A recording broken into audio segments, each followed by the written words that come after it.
And today I'm going to actually have a live coffee chat with you. One of the great things that Karen and I get to do all day is speak to partners and entrepreneurs that we funded and really get to know them beyond the proposals, the numbers, the data reporting, and understand the magic of the company, the founder, and the individuals that they're supporting. So with that, I would love if you start by introducing yourself as well as Consult Lemonade. Sure. Good afternoon, everybody. How you guys doing today? Good. That was pretty good. My name is Tierra Lathan. I'm a loving, authentic, powerful woman. I'm a greatness advocate, which is why I'm here today. And I just so happen to serve as a co-founder and CEO alongside my amazing husband of Consult Lemonade. We're a nonprofit based out of the Maryland Innovation Center in Columbia. And we are helping underrepresented talent secure roles in tech from entry level to senior roles. So that pretty much sums us up. And Tierra, before we talk more about how we came to know each other, Sure. Would love to understand more about your journey, beginning with why entrepreneurship, and then what has the journey been like as an entrepreneur in Howard County?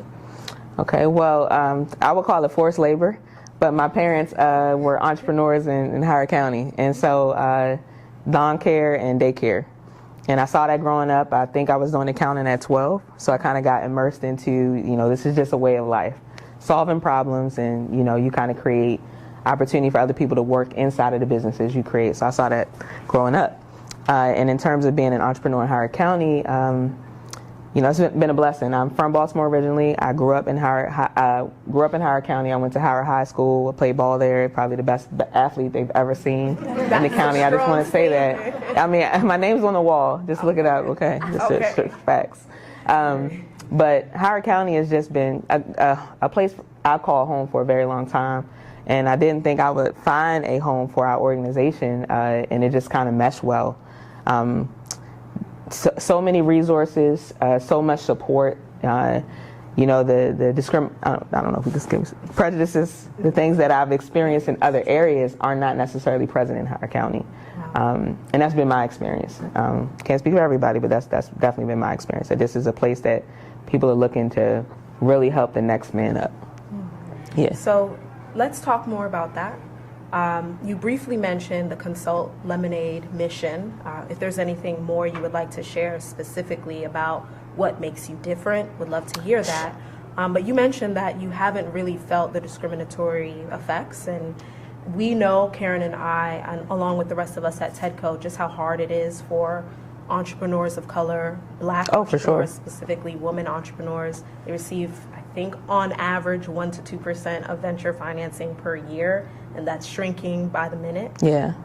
Would love to know, how has this area supported you and galvanized support for Consult to make you the competitor you are today? It's the environment matters. So it's like you put the right seed in the wrong soil, it's not going to grow. And so I just feel like there's a lot of seeds that are just in the wrong environment. Shout out to Howard County. And your neighbor is somebody that's trying just as much as you are to get their business off the ground. But then you have, access. I'm in the Maryland Innovation Center, we are, and you have access to people who have been doing this for 10, 20, 30 years. And you can literally book an appointment with them. And it's of no additional cost to us to have a conversation that would have cost me thousands and thousands of dollars to talk to somebody. Mm-hmm. I mean, I found out about TEDCO from the Maryland Innovation Center. I mean, never heard of them before. And I'm like, you guys do what? They have a Shark Tank in Maryland? Yeah. So Howard County has been an absolute blessing. Wow, and I actually didn't know that the introduction to TEDCO. Oh yeah. By way of Maryland. I got to expand on that. I got a story with that one. That's the power of relationship capital. Absolutely. We talk so much about funding, which I'm sure all of you want, but the power of your network is limitless. And so, for clarity, Tierra in Consult Lemonade is a recipient of the most recent Equitech Growth Fund. As you heard, it was highly competitive. She's one of the 9 recipients from a pool of over 93 applicants. Wow. Another way you can think of it, we only had about $4.3 million to allocate for a total funding request pool of $41 million. Wow. So clearly there was something really special that we recognized immediately with the Consult Lemonade vision. So would love for you to tell us a little bit more about how the Equitech Growth Fund is positioning Consult Lemonade for growth, what potential you see coming out the project specifically, and how Howard is playing a part in that. Oh man, that's a layered question. I know. All right, so it's like the interview all over again. Let's see. So we received $250,000 to put forth this project over 2 years, and we have matching funds as well.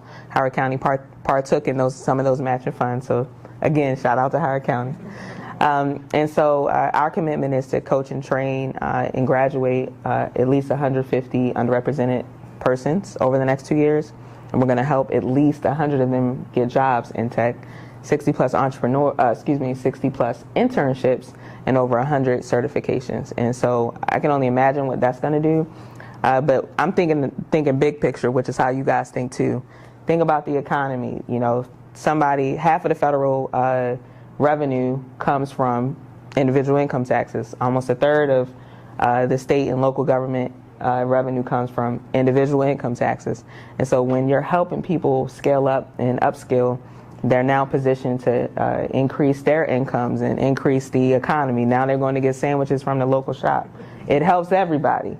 And so this seed is really turning into something that's going to be major fruit across Maryland's economy. Yes, exactly. Yeah. And a lot of the grant financing that we have available at TEDCO, we treat it with the same level of seriousness as we do our equity investments. They was not playing.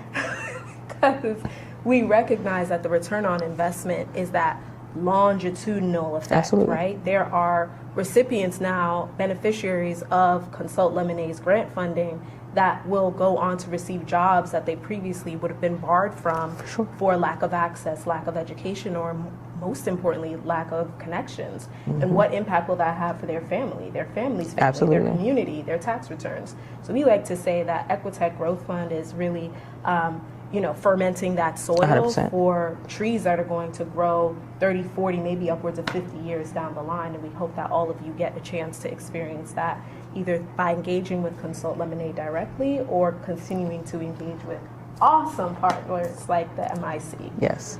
And so I know we're pretty much at time, maybe over, but is there anything else you would like to share or impart to entrepreneurs here about how they can remain involved and, get connected with their broader ecosystem?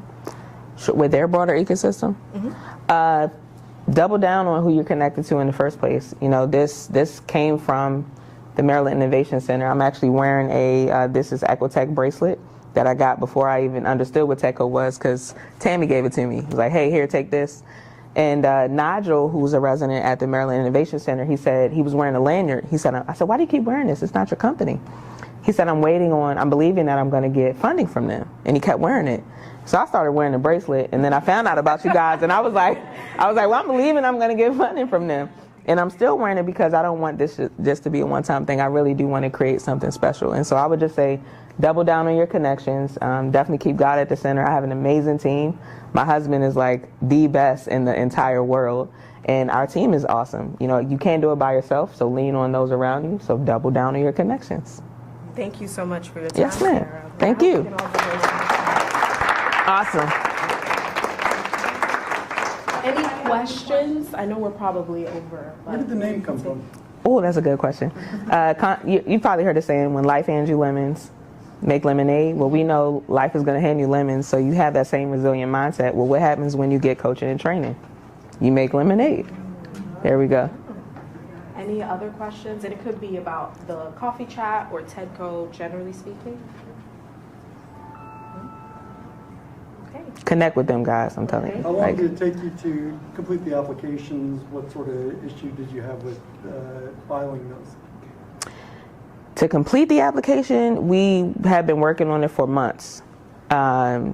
Issues that we had, I won't say we had any issues. I think the development along the way, it takes a lot to get to a place where a TEDCO would even consider you. And so the years that you sometimes feel overlooked can feel like you're doing it in vain, and it's not true. You're getting your reps up for practice. So I feel like we had a lot of reps going into the submission that prepared us to be considered at that level.